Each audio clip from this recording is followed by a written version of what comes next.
할렐루야. 예수 그리스도 이름으로 하나님 말씀 증거하겠습니다. 네, 우리 다 같이 하나님 말씀 마태복음 5장 7절 말씀을 다 같이 찾겠습니다. 하나님 말씀 마태복음 5장 7절입니다.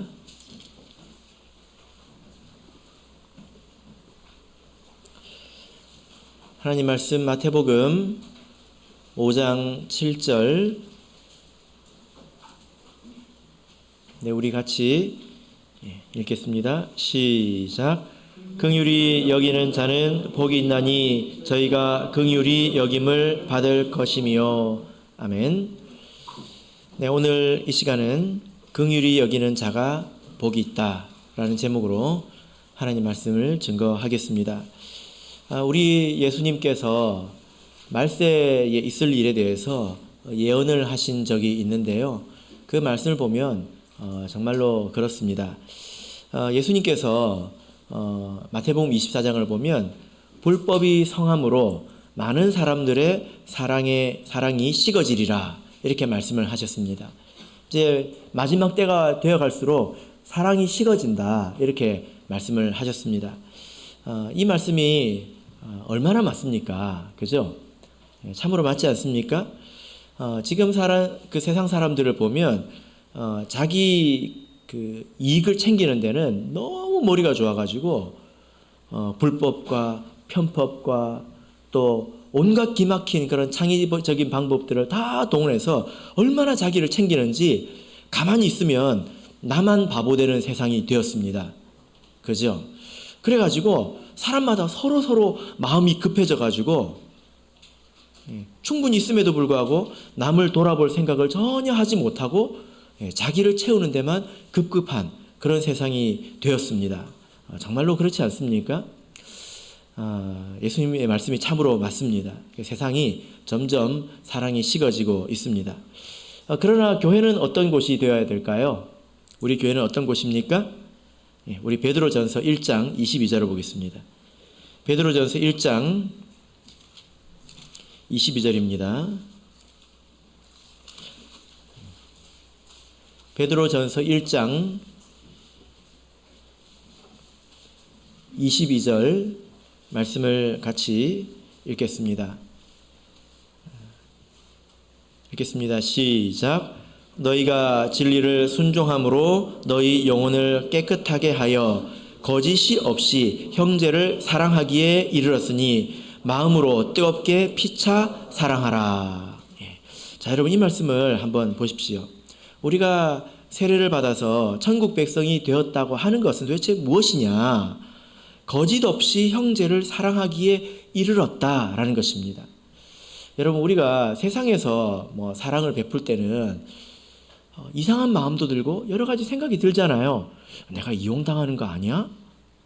이런 거 아니야? 좀 이렇게 해줘야 되나? 여러 마음이 있습니다. 그런데 우리가 가족 안에서는 그런 생각 없이 사랑을 베풀잖아요. 우리가 그런 관계가 되었다고 하는 것입니다. 서로 내가 다른 사람을 사랑할 때 그 사람이 나를 좀 이용해 먹으면 어떻습니까? 한 가족인데. 그죠? 하나님께서 다 아시지 않습니까? 그래서 우리가 이제는 거짓 없이 이것은 위선적이지 않은 진실한 사랑을 나눌 수 있는 관계가 이제 우리가 되었다는 것입니다. 여러분 이 말씀이 받아들여지십니까? 우리가 참으로 한 가족이라고 생각이 될 때 그러하다 이런 생각이 들죠. 그죠? 그래서 우리가 이제는 거짓이 없는 그런 사랑할 수 있는 관계에 이르렀기 때문에 어떻게 사랑해야 됩니까? 마음으로 뜨겁게 어떻게? 뜨겁게 이게 아니고 어떻게? 뜨겁게 피차 사랑해 할 수 있는 그런 관계에 이르렀다는 것입니다. 그래서 세상은 갈수록 차가워지지만 우리 교회는 갈수록 따뜻한 곳이 되어야 되겠죠. 이 말씀을 생각할 때 저는 좌로나 우로나 치우치지 말라라는 말씀이 생각이 납니다. 우리가 사랑을 생각할 때 이 말씀이 생각이 나야 되겠죠. 오늘 본문의 말씀을 보시면 6절과 7절을 보시면요. 사실 이 두 말씀이 서로 균형을 이루는 그런 말씀입니다. 지난 시간에 우리는 의에 줄이고 목마른 자가 되어야 된다라는 말씀을 배우지 않았습니까? 그죠? 그래서 우리가 하나님에 대해서 어떤 사모하는 마음을 가지게 되고 무엇이 옳은 것인지 또 무엇이 하나님께서 기뻐하시는 뜻인지 우리가 배우게 됩니다. 그리고 더 알기를 원하고 더 거룩해지기를 소망합니다.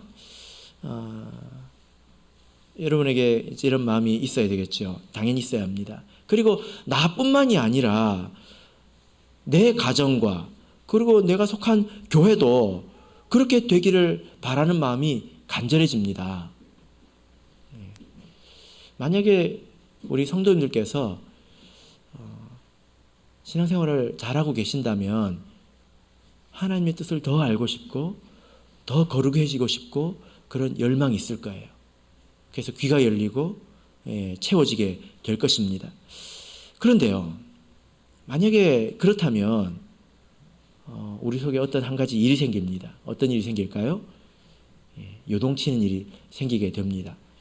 우리가 하나님의 뜻을 알고 또 우리 교회를 바라볼 때 또 다른 사람을 볼 때 어떤 생각이 듭니까? 가끔씩 이상한 생각이 들기도 하죠. 하나님 믿는 사람이 왜 저럴까? 혹은 우리 교회는 왜 이럴까? 이것은 뭔가를 알기 때문에 생기는 일이지 않습니까? 왜 저렇게 세속적이고 왜 저렇게 돈만 바라고 왜 저렇게 괴팍하고 이기적일까? 이런 생각이 든단 말입니다. 이런 생각이 드는 것이 잘못이라고 말할 수 있을까요? 그럼 여러분 한번 생각해 보십시오. 나쁜 모습을 보고 아무런 마음이 안 든다면 그건 정상입니까? 정상입니까? 예를 들어 여러분께서 이제 부모님이 다 되셨습니다. 여러분의 자녀가 있는데 CCTV로 교실을 봤어요. 근데 이놈 자식이 수업 시간에 계속 자는 거예요. 그리고 잠에서 깨어나면 일어나서 친구랑 치고받고 싸우는 거예요. 그런 모습을 보면 속이 터지지 않겠습니까? 그때 예수님께서 판단하지 말라고 했어. 나는 판단 안 할 거야. 판단하지 말라고 했어. 이게 정상이냐 이 말입니다. 정상이 아니잖아요. 그죠? 무엇이 옳은 것인지 무엇이 좋은 것인지 또 무엇이 그르고 또 나쁜 것인지 분별하는 마음이 있어야 합니다. 예수님께서 성경에서 정죄하지 말라는 것은 판단하지 말라는 것은 정죄하지 말라는 거죠. 그죠? 분별하지 말라는 뜻은 아닙니다. 무엇이 옳은지 그른지 알아야 내가 도와줄 수도 있고 그리고 내가 휩쓸리지 않을 수 있잖아요. 그죠? 그리고 분별을 하지 않는다는 것 자체가 사실은 거짓된 것입니다. 자동이죠. 그래서 성경에서도 지극히 선한 것을 분별하라고 하고 있습니다. 바울 사도도 우리 성도를 위해서 기도할 때 너희들이 지극히 선한 것이 무엇인지 분별하기를 내가 기도한다. 성경에 그 말씀을 남겼다니까요. 그래서 우리가 마땅히 의를 사랑하고 거룩한 것을 사랑해서 무엇이 옳고 또 무엇이 그른 것인지 알고 배워야 합니다. 그런 마음이 있어야 합니다. 그러나 그 말씀을 그 생각을 내 마음에 잘 간수해야 합니다. 이게 마음을 벗어나면 어떻게 될까요? 오염이 됩니다. 여러분 이렇게 한번 생각해 보세요. 이 우라늄이 핵발전소 안에 있으니까 이게 에너지가 되지 않습니까? 그죠? 근데 그게 그 용기를 벗어나서 땅에 쏟아지면 어떻게 됩니까? 거기는 사람이 살 수 없는 곳이 되잖아요. 오염되지 않습니까?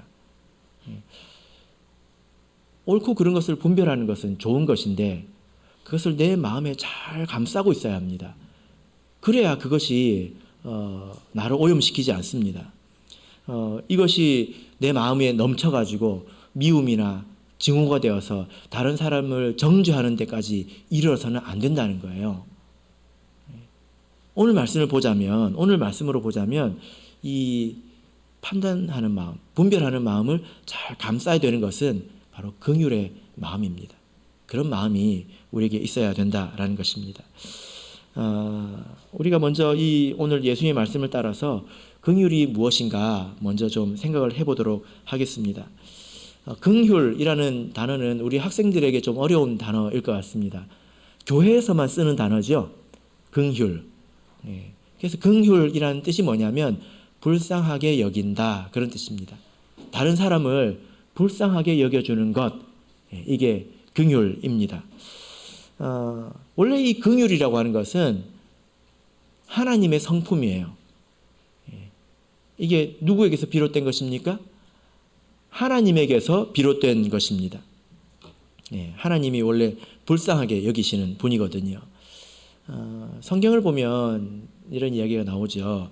아담이 선악과를 먹었습니다. 이 문제는 따로도 생각해 봐야 될 일이지만 하나님에게 있어서는 반역의 문제이고 굉장히 불쾌한 그런 문제이죠. 그리고 죄이기 때문에 하나님께서 그를 에덴 동산에서 내어 쫓으셨습니다. 그런데 그 와중에 하나님께서 아담에게 뭘 해주셨잖아요. 뭘 해주셨죠? 옷을 입히셨어요. 생일도 아닌데. 에덴 동산을 쫓아내시면서 얼마나 화가 난 것입니까? 옷을 입히셨습니다. 그런데 그 옷이 어떤 옷이죠? 가죽 옷입니다. 가죽 옷. 이 가죽 옷을 왜 입히셨을까? 물론 많은 사람들이 이 가죽 옷은 이후에 있는 예수님의 그 희생을 예표한다. 그래서 어떤 희생을 통해서 아담의 부끄러움을 가려준다, 이렇게 봅니다. 그러나 또 한편으로는 이렇게도 볼 수 있어요. 아담이 에덴 안에서는 편했잖아요. 그죠? 가시덤불도 없고. 근데 그 밖은 거칩니다. 너무 거칠어서 맨살로는 살 수가 없어요. 그리고 나뭇잎으로도 견딜 수 없습니다. 거기가 너무 척박하고 거칠기 때문에 죄를 지은 것은 괘씸하지만 하나님께서 그를 불쌍히 여겨서 가죽옷을 주셨다는 것입니다. 가죽을 입어야 견딜 수 있는 곳이라는 거죠. 하나님은 이런 분이십니다. 내어 쫓으면서도 가죽옷을 주시는 그런 분이라는 거예요. 그래서 이런 것이 하나님의 성품이죠. 잘못한 것은 분명하지만 그 잘못을 통해서 겪는 어려움을 불쌍히 여기신다는 것입니다. 자, 우리 시편 136편을 보겠습니다. 시편 136편입니다.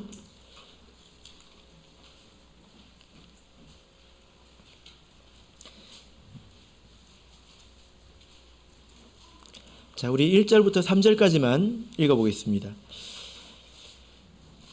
시편 136편 1절에서 3절 같이 읽겠습니다. 시작. 여호와께 감사하라. 그는 선하시며 그 인자하심이 영원함이로다. 모든 신에 뛰어나신 하나님께 감사하라. 그 인자하심이 영원함이로다. 모든 주에 뛰어나신 주께 감사하라. 그 인자하심이 영원함이로다. 자, 여러분 시편 136편을 보면 매 구절마다 반복되는 표현이 무엇입니까? 그 인자하심이 영원하다. 여기서 인자라고 하는 것은 긍휼입니다. 하나님께서는 긍휼히 여기시는 분이다.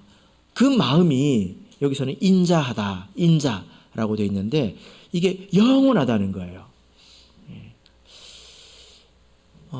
이것이 찬양의 큰 주제입니다. 그죠? 그래서 우리가 우리 마음을 여러분 살펴볼 때 이런 마음이 있어야 돼요. 무슨 마음이냐면 하나님은 참 인자하시다. 나에 대해서 인자하시다. 이게 막 마음에 넘쳐가지고 하나님을 찬양해야 된다는 거예요. 우리가 하나님을 찬양할 수 있는 여러 주제들이 있잖아요. 주 하나님 지으신 모든 세계, 하나님의 능력이 너무 크다. 그런데 그런 여러 가지 주제들 가운데서 하나의 커다란 주제가 하나님은 정말 인자하신 분이다. 나 같았으면 나를 사랑하지 않았을 것 같은데, 나 같았으면 나를 용서하지 않았을 것 같은데, 나 같았으면 나를 그냥 버렸을 것 같은데 하나님은 어떻게 지금까지 나에 대해서 참아주시고 용납해 주시는가? 이게 마음에 가득 차야 된다는 것입니다. 여러분에게 그런 마음이 있으십니까? 우리가 살면서 어떤 일을 겪을 때 나에게 왜 이런 고통이 있지? 나에게 왜 이런 어려움이 있지? 생각해 보면요, 대부분 뭐가 떠오릅니까? 그런 일이 이유가 없는 게 아니거든요. 그죠? 다 나한테 이유가 있단 말입니다. 그때 후회합니다. 그러나 또 기도하면 하나님께서 그 고통 가운데서 건져주시고, 또 기도해보면 내가 깨닫지도 못할 그때 하나님께서는 도대체 나를 얼마나 오래 참아주셨는가, 이런 생각을 하게 되잖아요.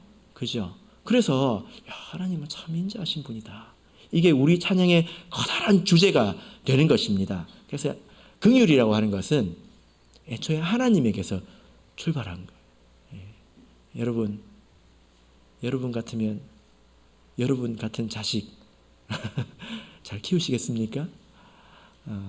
하나님은 우리 모든 사람을 한 사람 한 사람 속삭이는데 여기 많은 이 모든 사람을 자녀로 삼으셨으니까 하나님 참 마음이 넓으신 분이죠. 그죠? 예. 사실 우리의 이 구원도 하나님의 긍휼에서 시작이 됩니다. 로마서 9장을 보겠습니다. 로마서 9장 15절 16절을 보겠습니다. 로마서 9장 15절 16절.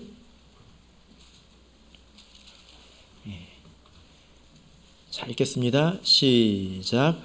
모세에게 이르시되 내가 긍휼히 여길 자를 긍휼히 여기고 불쌍히 여길 자를 불쌍히 여기리라 하셨으니 그런즉 원하는 자로 말미암음도 아니요 다른 박질하는 자로 말미암음도 아니요 오직 긍휼히 여기시는 하나님으로 말미암음이니라.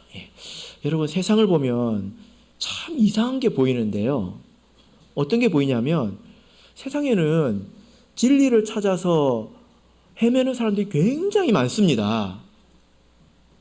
그죠?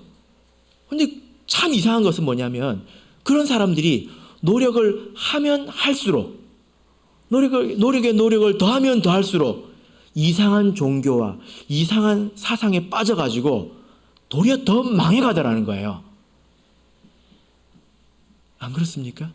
어떤 사람이 막 진리에 갈급해가지고 여기저기 막 찾으러 다니면서 이상한 데 빠져가지고 멸망으로 빠져나올 수 없는 수렁에 빠진 것을 보게 됩니다. 어떻게 노력하면 할수록 그렇게 더 빠져드냔 말이에요. 여기 이 말씀 속에 답이 있습니다. 구원이라고 하는 것은, 진리에 도달한다고 하는 것은 원한다고 해서 되는 게 아니라, 열심히 노력한다고 해서 되는 게 아니라 하나님이 그 사람을 긍휼히 여기셔야 된다는 것입니다. 제가 가끔 다른 종교를 이해하기 위해서 검색도 해봅니다. 그러고 보면 거기다가 평생을 바친 사람들이 얼마나 많은지 몰라요. 제가 부끄러울 정도의 노력을 한 사람들이 얼마나 많은지 모릅니다. 어떻게 노력을 하면 할수록 이렇게 말도 안 되는 괴상한 데 빠져가지고 자기를 괴롭게 하고 다른 사람을 괴롭게 할까? 노력으로 되는 일이 아니라는 거죠. 무엇으로 되는 것입니까? 그만도 못한 우리들이 왜 우리가 진리를 안다고 자부하고 있습니까? 왜 우리가 하나님을 안다고 말하고 있습니까? 우리가 잘나서 그런 것이 아니라 하나님께서 우리를 긍휼히 여기셨기 때문에 우리가 이 자리에 임한 것이죠. 그죠? 그래서 우리의 구원은 하나님의 긍휼에서 시작되는 것이고, 긍휼이라고 하는 것은 본래 하나님의 성품입니다. 그래서 우리가 긍휼을 배워야 합니다. 누구한테 배워야 될까요? 하나님께 배워야 되겠죠. 그죠?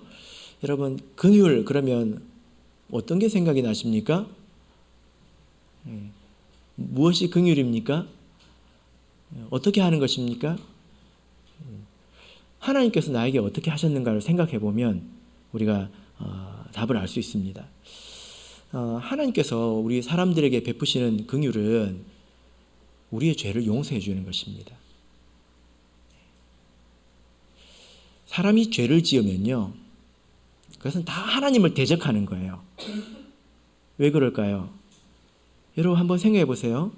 예를 들어 내가 마음속에서 누구를 미워했어요. 재수 없어. 그 미워했어요. 근데 전혀 티내지 않고 정말 아무도 모르게 이렇게 마음을 가졌습니다. 그게 왜 죄가 됩니까? 피해를 준 것도 아닌데 왜 죄가 됩니까? 왜냐면요, 하나님이 마음으로도 미워하지 말라고 말하셨거든요. 명령을 하셨거든요.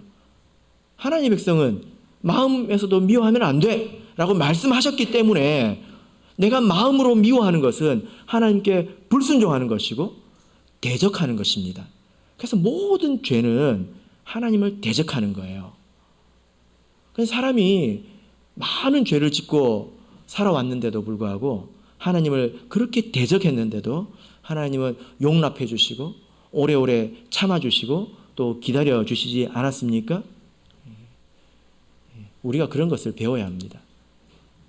우리가 긍휼 그러면 다른 사람들 도와주는 것, 지갑부터 꺼내는 것, 이것을 생각하지만 사실 첫 번째 긍휼은 다른 사람을 용서해 주는 것입니다. 마태복음 18장을 보겠습니다. 마태복음 18장 21절을 보겠습니다.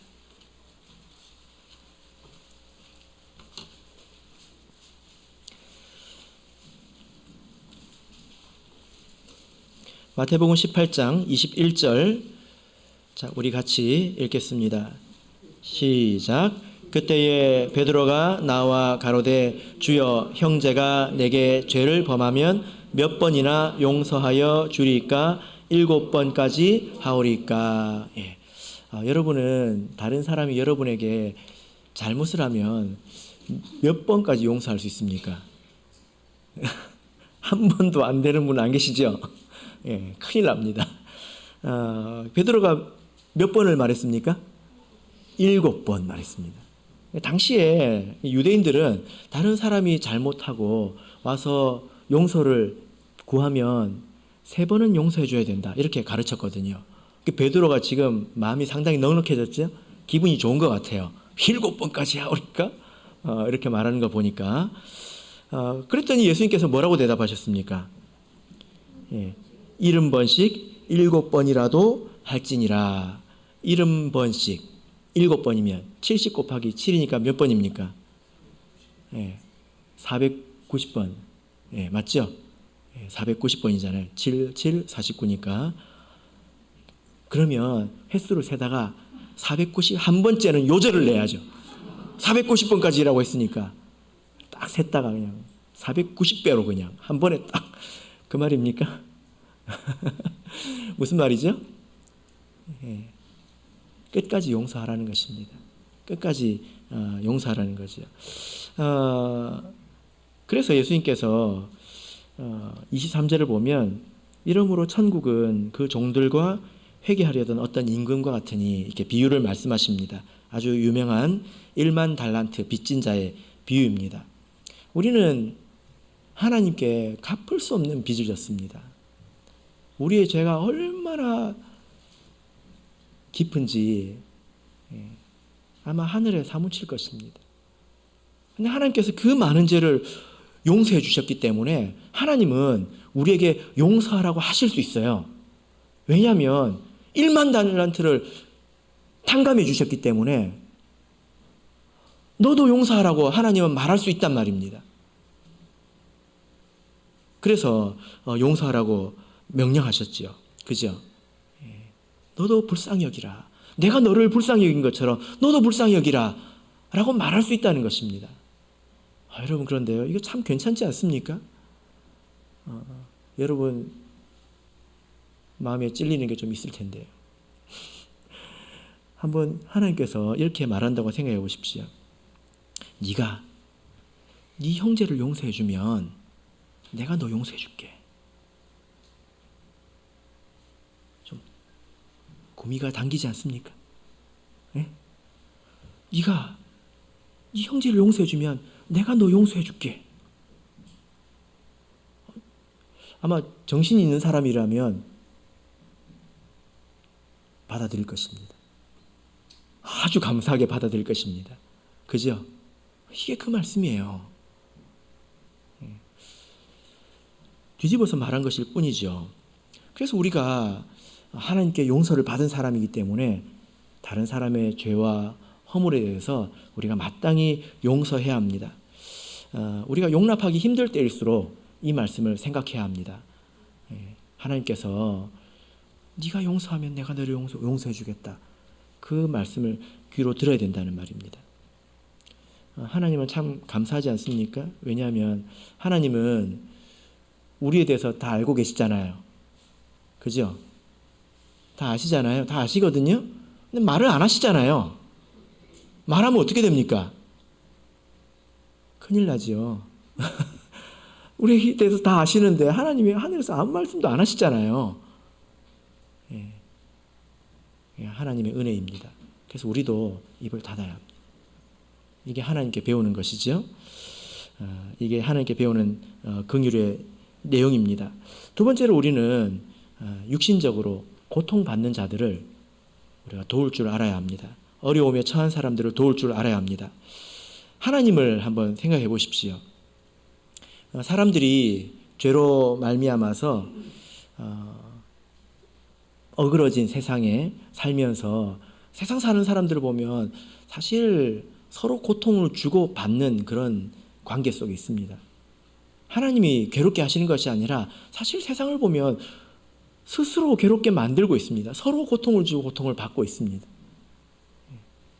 그리고 죄 가운데서 멸망하고 있지요. 하나님께서 그 모습을 보시고 하신 선택이 무엇입니까? 하나님께서 어떤 일을 하셨죠? 육신을 입고 이 땅으로 오셨다는 것입니다. 이것을 성육신이라고 하죠. 육신을 입고 이 땅으로 내려오셨습니다. 낮은 곳으로 직접 오셨다는 것입니다. 하나님께서 하늘에서 말로만 하신 것이 아니라 육신을 입고 이 땅에 내려오셨습니다. 그래서 우리 죄를 용서해 주시고 구원의 길을 열어주셨는데 우리가 다른 사람을 불쌍히 여긴다고 하는 것은 내가 낮은 곳으로 간다는 것입니다. 나를 비운다는 것이죠. 그죠? 힘이 남아 돌아가지고 돈이 남아 돌아서 나한테 여력이 있어서 다른 사람을 불쌍히 여기는 것이 아닙니다. 누가복음 12장을 보겠습니다. 누가복음 12장.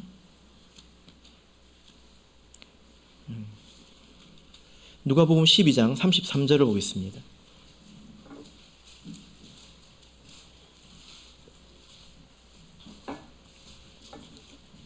누가복음 12장 33절 같이 우리 읽겠습니다. 시작. 너희 소유를 팔아 구제하여 낡아지지 아니하는 주머니를 만들라. 곧 하늘에 둔 바 다함이 없는 보물이니 거기는 도적도 가까이 하는 일이 없고 좀도 먹는 일이 없느니라. 자, 여기 보면 구제하라고 되어 있는데 구제를 어떻게 하라고 되어 있습니까? 남아 도는 것 가지고 하라고 되어 있습니까? 아니면 어떻게 하라고 되어 있습니까? 소유를 팔아야 할 수 있다는 것입니다. 우리가 만약에 여유가 있어서 할 수 있는 일이라고 생각한다면 아주 소수의 사람들만 이 일을 할 수 있을 거예요. 그런데 긍휼히 여기는 것과 구제하는 것은 소수의 사람의 몫이 아니라 모든 사람에게 하나님께서 하신 말씀입니다. 그래서 내가 조금 더 낮아지더라도 조금 더 비천해지더라도 우리를 비워서 실천해야 되는 일이 바로 이 구제라는 것입니다. 제가 여러 교회를 다니면서 정말 천사처럼 연약한 자들 옆에서 그들을 살피고 그런 모습을 제가 많이 봤는데요. 참 놀라운 것은 그분들 대부분이 넉넉하지 않습니다. 정말이에요. 넉넉해서 그런 일을 하는 것이 아니다라는 것을 저는 너무나 많이 봤습니다. 물론 이제 부유하다고 해서 그런 일을 못한다 그런 건 아니에요. 그런 분들도 많이 봤습니다. 하지만 가난한 자들이 오히려 이 일에 힘쓰는 것을 제가 많이 봤습니다. 그래서 우리가 내가 힘들어서, 내가 바쁘고 피곤해서 어떤 일을 못한다고 한다면 언제 나아질까요? 우리는 점점 더 힘이 없어지는데, 점점 더 늙어가는데 언제 할 수 있을까요? 은퇴하고 나면 그런 사람 잘 못 봤습니다. 그래서 여러분에게 어떤 기회가 왔다면, 섬길 수 있는 기회가 왔다면 꼭 붙으시기 바랍니다. 시간이 지나면 점점 못하게 되지, 시간이 지나면서 점점 더 많이 하는 경우는 없어요. 그렇잖아요. 자, 우리 본문으로 돌아가겠습니다. 마태복음 5장 7절입니다. 마태복음 5장 7절입니다. 우리가 이런 그 긍휼을 실천할 때 하나님께서 주시는 복이 있습니다. 그 복이 무엇일까요? 자, 5장 7절 읽겠습니다. 시작. 긍휼히 여기는 자는 복이 있나니 저희가 긍휼히 여김을 받을 것이며. 예. 긍휼히 여기는 자는 어떤 복을 받게 됩니까? 예. 그러니까 사람을 긍휼히 여기는 자는 하나님의 긍휼히 여기심을 받습니다. 너무 좋지 않습니까? 나는 사람에게 일을 했는데 하나님이 나에게 일을 하신다는 거예요. 우리의 구원이 하나님의 긍휼로 시작됐지만 사실 우리가 살아가는 순간순간마다 우리는 하나님의 은혜가 필요하고 하나님의 긍휼이 필요합니다. 히브리서 4장 16절을 보면 그러므로 우리가 긍휼하심을 받고 때를 따라 돕는 은혜를 얻기 위하여 은혜의 보좌 앞에 담대히 나아갈 것이니라. 우리가 신앙생활을 한다는 것은 하나님 앞에 나아가는 것인데 왜 나갑니까? 긍휼을 얻기 위해서, 또 때를 따라 돕는 은혜를 얻기 위해서 나간다는 거예요. 혹시 우리 성도님들 가운데 저는 긍휼 같은 거 필요 없어요, 그런 분 계십니까? 저는 잘 먹고 잘 사는데요? 안 계십니까? 남는 분 저한테 좀 주십시오. 우리가 살아보면 그렇지 않다는 것을 알 수 있습니다. 우리가 항상 실수하고 우리가 연약하기 때문에 지금이 아니더라도 우리는 언젠가는 하나님의 긍휼이 필요해요. 그죠? 예. 나도 실수하고 죄를 짓지 않습니까? 근데 내가 다른 사람에 대해서 항상 엄격해가지고 한치도 양보를 못하고 그래서 꼬박꼬박 따지는 사람이라면 내가 나중에 범죄해서 하나님께 책망을 받을 때 하나님이 나에 대해서 뭐라고 말씀하실까요? 나도 살면서 어려움을 겪습니다. 나도 가난해질 수 있고 나도 아플 수 있습니다. 사람들이 인생을 살면서 받을 수 있는 이 고통의 종류가 5만 가지라고 하잖아요. 그죠? 얼마나 어려움이 많습니까? 그런데 내가 다른 사람에게 냉정한 사람이었다면, 다른 사람의 고통을 돌아볼 줄 모르는 사람이었다면 내가 고통받을 때 하나님께서 나를 어떻게 대하실까요? 나에게 법대로 해주시지 않겠습니까? 법대로? 긍휼이 아니라 법대로. 잠언 11장을 보겠습니다. 잠언 11장.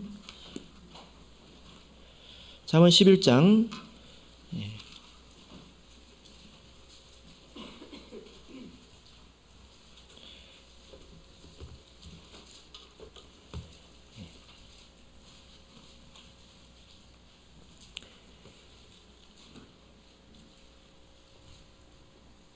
잠언 11장 17절 같이 읽겠습니다. 시작. 인자하는 자는 자기의 영혼을 이롭게 하고 잔인한 자는 자기의 몸을 해롭게 하느니라. 예. 자, 여기 보면 두 사람이 있는데요. 한 사람은 인자한 사람, 다른 사람을 불쌍히 여기는 사람, 너그러운 사람을 말합니다. 그 사람은 누구의 영혼을 이롭게 한다고 말하고 있습니까? 자기. 왜냐? 왜일까요? 하나님께서 나를 불쌍히 여길 것입니까? 근데 여기서 잔인한 사람은 어떤 사람 말할까요? 칼로 찌르고 그렇게 잔인한 사람이 아니에요. 법대로 하는 사람 말입니다. 법대로. 있는 그대로. 인정사정 봐주지 않고 있는 그대로 처리하는 사람을 말해요. 그런 사람은 자기 몸을 해롭게 한다고 말하고 있습니다. 왜 그럴까요? 하나님도 그렇게 대해주실 테니까요. 여러분, 우리는 인생을 살면서 언젠가는 하나님께 납작 엎드려야 되는 순간이 있습니다. 여러분, 그때 할 말이 있어야 되지 않겠습니까? 뭐라고 말씀하실래요? 열왕기하 20장을 보겠습니다. 열왕기하 20장 2절을 보겠습니다.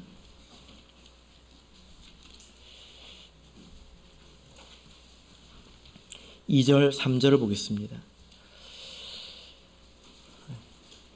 열왕기하 20장 2절, 3절 읽겠습니다. 시작. 히스기야가 낯을 벽으로 향하고 여호와께 기도하여 가로되 여호와여 구하오니 내가 진실과 전심으로 주 앞에 행하며 주의 보시기에 선하게 행한 것을 기억하옵소서 하고 심히 통곡하더라. 자, 여러분, 히스기야는 왕입니다. 부족한 게 없어요. 근데 이 사람도 엎드리는 일이 생기지 않습니까? 내 인생이 안 생길 것 같죠? 살만하신 분들. 그럴까요? 그렇습니다. 누구나 이렇게 엎드릴 일이 생깁니다.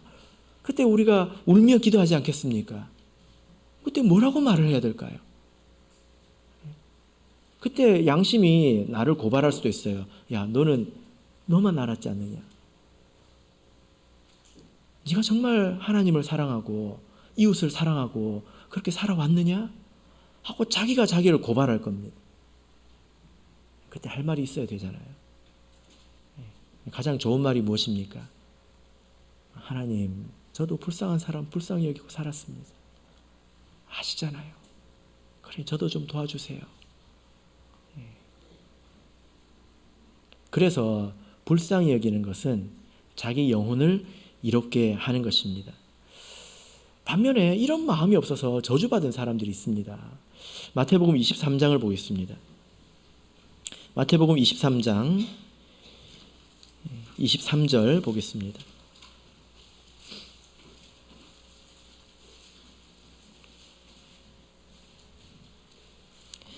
마태복음 23장 23절. 자, 읽겠습니다. 시작. 화 있을진저 외식하는 서기관들과 바리새인들이여, 너희가 박하와 회향과 근체의 11조를 들이되 율법에 더 중한 바 의와 인과 신은 버렸도다. 그러나 이것도 행하고 저것도 버리지 말아야 할지니라. 바리새인과 서기관들은 전문 신앙인들이었습니다. 종교인들이지 않습니까? 그런데 그 사람들이 책망을 받았는데 의와 인과 신은 버렸다. 여기서 말하는 인이라고 하는 것이 바로 긍휼을 말합니다. 너희들이 겉으로 보이는 것은 잘했지만 다른 사람들을 불쌍히 여기는 그 마음을 버렸다는 것입니다. 그래서 하나님께서 그들에게 자비 없이 대우한 것이지 않습니까? 우리가 긍휼을 행하지 않으면 하나님께서 우리를 심판하실 때 법대로 하십니다. 긍휼 없는 심판을 하십니다. 그래서 다른 사람들에 대해서 우리가 너그러워야 합니다. 나도 그럴 때가 있습니다. 나도 그랬던 때가 있습니다. 그래서 너그러워야 합니다. 그리고 누군가를 도울 수 있는 기회가 있다면 여러분 절대로 놓치지 마십시오. 그것이 나중에 나를 건져낼 수 있습니다. 하나님의 은혜를 가져오는 길이기도 하다는 것입니다. 말씀의 결론 맺겠습니다. 사람을 긍휼히 여기는 자는 하나님의 긍휼을 얻습니다. 그래서 곰곰이 한번 생각해 보십시오. 나는 다른 사람을 위해서 무엇을 하고 살고 있는가? 내가 다른 사람을 위해서 내가 언제 땀을 흘리고 있는가? 언제 먼저 와서 수고했는가? 언제 늦게 집에 돌아갔는가? 생각을 해보시길 바랍니다. 그리고 그런 기회가 온다면 절대로 놓치지 마시고 하나님의 긍휼을 얻으시기를 예수 그리스도 이름으로 축복합니다.